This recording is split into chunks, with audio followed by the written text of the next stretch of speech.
Good morning. One more time. Good morning. This is a great day, so we should all be celebrating and very happy. It's not a sad occasion. It is a wonderful occasion, and I'm pleased to be here with you today.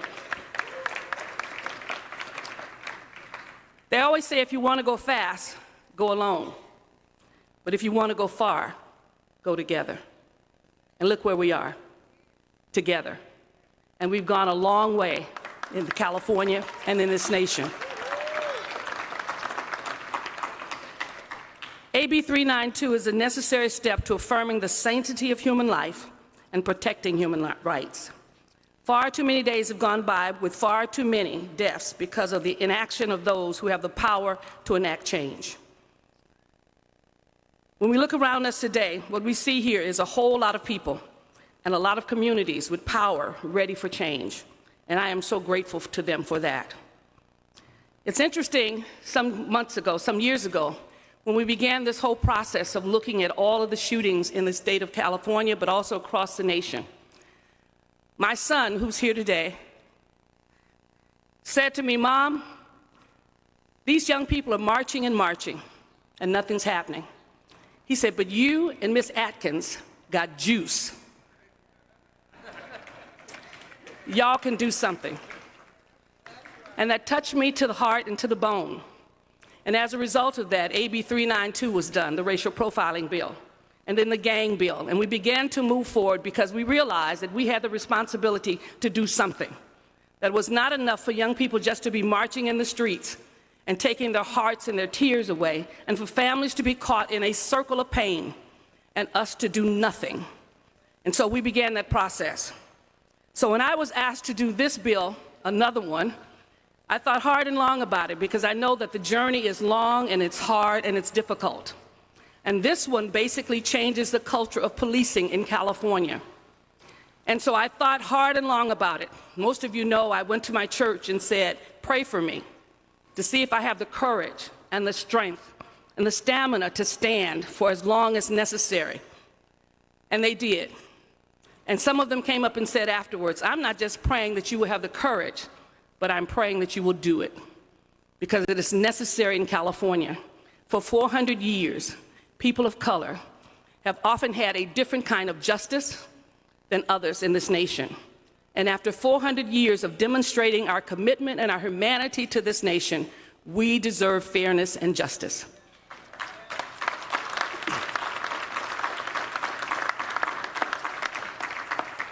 Most of you know this has been a hard and a long journey. And we never wavered in our commitment. But the good thing is that we have the force of California with us. Not only in the families that we'll talk about and hear from, but I was fortunate to have with me a speaker, Anthony Rendon, who supported this concept and bill. I was actually equally more fortunate and blessed to have a friend who I thought was my friend until she talked me into running for the Assembly, but who said there was something that I needed to do. And when this bill came out of the Senate with 85% of the vote, she whispered in my ear, "This is why you are here." I want to thank my friend Tony Atkins, Senate Pro Tem. I want to thank all the joint authors, those who came on early in the game, the co-authors who stood with me and the families, that I didn't have to convince that this was a good thing to do. And I also want to thank my joint author, Assemblymember Kevin McCarty, who also stood with me from the very beginning. With a bill like this, it takes a lot of high-profile people to bring it about. And we were fortunate to have Dolores Huerta, who's here with us today. Thank you so much. We're fortunate to have Matt Barnes, who walked the halls of the House and met with members. Kendrick Sampson was with us from the beginning. Thank you. And Nick Cannon was also with us. We had folks who came to Sacramento to make a difference and who met with members in their offices. So I want to thank them. But also I thank the coalition of hundreds of social justice, religious, and labor and community-based organizations. We had over 200 organizations supporting this bill, working this bill, meeting with members, and making sure that people understood the importance of what we were doing. I also want to thank the co-sponsors of the bill, who are a powerful force to be reckoned with in California. And we knew that we'd have to have a powerful force because the law enforcement organization is a powerful organization and should be in the state of California. And so if we're going to change what they do, we have to basically have an equal force to basically deal with the issues that we think are important. So I want to thank the California Families United for Justice. The STOP Coalition is here. The Communities United for Restorative Youth Justice. The Youth Justice Coalition. The ACLU of California. The Anti-Police Terror Project. The Alliance for Boys and Men of Color. Policy Link. Justice Teams Network. PICO California, and United Domestic Workers of California and ASME Local 3930. I truly want to uplift those families who were advocates with us for the tragedies that they've lost and how they endured during this movement. I've never met individuals more passionate and more concerned than the families who've lost individuals in this whole process. It has been an eye-opener for me because I understood somewhat their pain, but I never knew how deep and how permanent that pain was because they lacked justice. And so I have been truly grateful that when we have called, they have come. And they've shared their pain, they've shared their experiences, but most importantly, they have remained focused and committed to this work. And I am personally very, very grateful to them. I'm grateful for them because they trusted me. They gave me what was most important in their life, the future of their children, to look after. And I took that with great seriousness.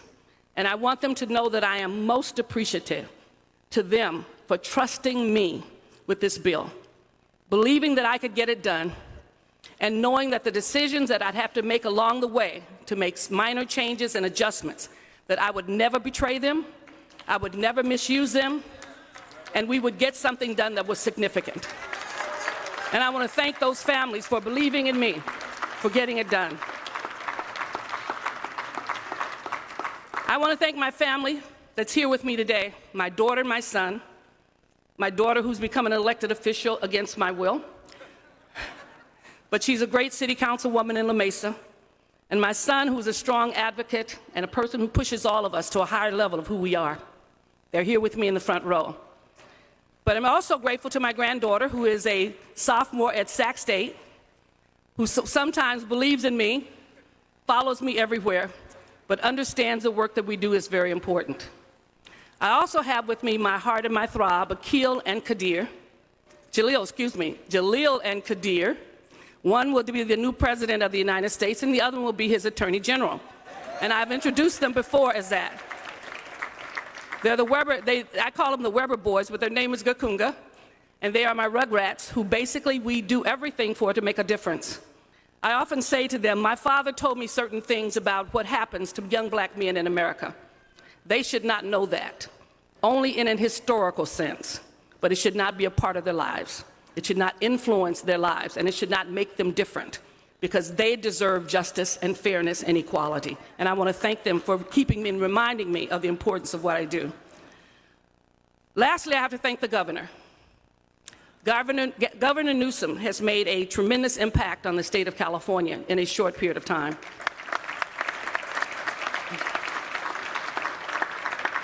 I told him just a few moments ago that if he were not governor, and we were a year earlier, I would still be arguing with the current governor to sign this bill. That we argued for over 3 weeks with AB392 and threatened a hunger strike just to get a bill signed that would basically allow us to collect data concerning racial profiling. I could only imagine the battle I would be having right now with the governor's office about changing the culture of policing in California. It would be significant. And so I am grateful that my friend Tony Atkins told me to hold the bill, and that as a result of that, it has had a profound impact of us working this bill. And I thank the governor for his staff, for them working with us, believing in us, and helping us get this bill across the line. And I am so grateful to you for that.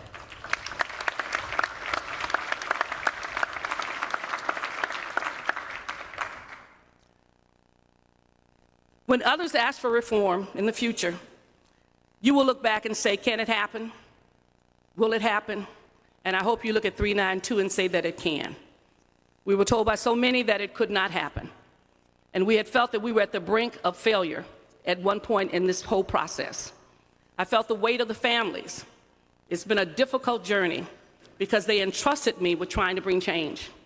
But my greatest fear is that if we had failed, those who want to make change will never work to do it again. And that was really the greatest pressure that I felt, that my colleagues in the Assembly and the Senate need to know that it is possible, it is necessary, and that we must do the work. And I want to thank everyone for making that possible. This bill broke records in terms of coming out of the House. 85% in the Assembly, 85% in the Senate. We had prayed for 51. And we were so grateful to so many members who finally saw what we were talking about. And lastly, I'm grateful to law enforcement, who finally came around and went neutral on the bill.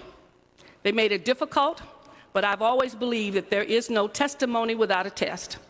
That if you believe in what you believe in, someone will challenge you. And your strength lies in what you believe in.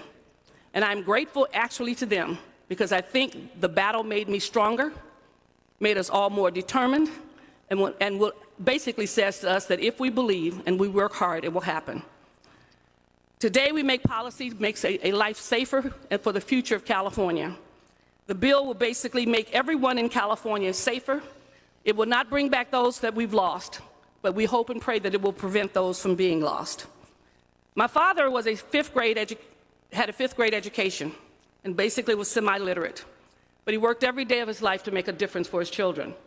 And one thing he knew for sure, that tomorrow would be better for his children. That after he endured the kind of racism that existed in the South, he lived every day knowing that he was working to make life better for his children. My greatest fear is that even with all the education I have, that will not happen for my children and for my grandchildren. And with that in mind, I am motivated every day to make sure that I can at least do what a man with a fifth grade education did, and a daughter who has multiple degrees can do, that we must make it better tomorrow for our children. So once again, thank you so very much for your support. Thank you for coming. We have been truly blessed by this occasion, and this will make a difference not only in California, but we know it will make a difference around the world. Thank you so much.